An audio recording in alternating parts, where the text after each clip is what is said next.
Good morning everyone. তো আজকে হচ্ছে আমাদের পুরীতে লাস্ট ডে। তো আজকে আমরা সকালবেলায় সবাই রেডি হয়ে বেরিয়ে পড়েছি বিচে যাওয়ার জন্য। তো বিচে গিয়ে ওখানে আমরা একটুখানি স্টলে জিনিসপত্র দেখব, কিছু কেনাকাটা করব।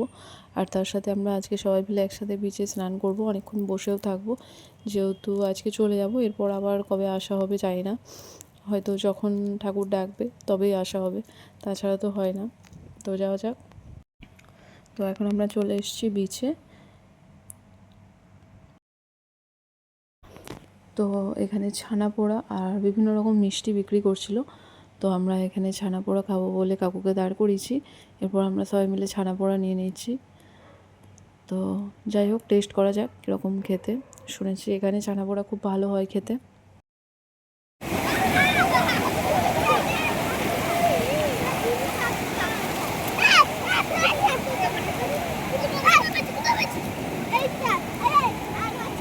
তো সবাই যে যার মতন করে জলের মধ্যে এনজয় করছে। আমিও একটুখানি রিলস বানিয়ে নিচ্ছিলাম সেই ফাঁকে, বিকজ কালকের থেকে তো আর হবে না, আজকের মতো বানিয়ে নিই। এখন প্রায় দুপুর 2:30 মতো বাজছে। এরপর আমরা সবাই মিলে চলে যাচ্ছি রুমে, বিকজ স্নান টান করে খাওয়া দাওয়া করে আমাদেরকে আবার সন্ধেবেলায় ট্রেন আছে, বেরোতে হবে। তার জন্য আর বেশিক্ষণ থাকবো না। তো এরপর আমরা রুমে এসে এখন ফ্রেশ হয়ে এখন আমরা খাচ্ছি জগন্নাথ দেবের ভোগ প্রসাদ। তো এখানে অনেক কিছু ভোগ ছিল, আমার এতগুলো নাম জানা নেই যদিও।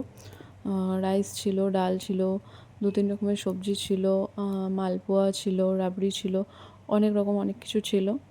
তো সবাই মিলে এখন আমরা ভোগ প্রসাদ খাচ্ছি। আমার আজকের ব্লগটা গাইজ তোমাদের দেখতে কেমন লাগলো কমেন্ট করে জানাতে ভুলো না। আর ভালো লাগলে লাইক, কমেন্ট, সাবস্ক্রাইব করে দিও। ফিরে আসছি আবার নেক্সট একটা ব্লগে। আজকের মতো টাটা, বাই গাইজ।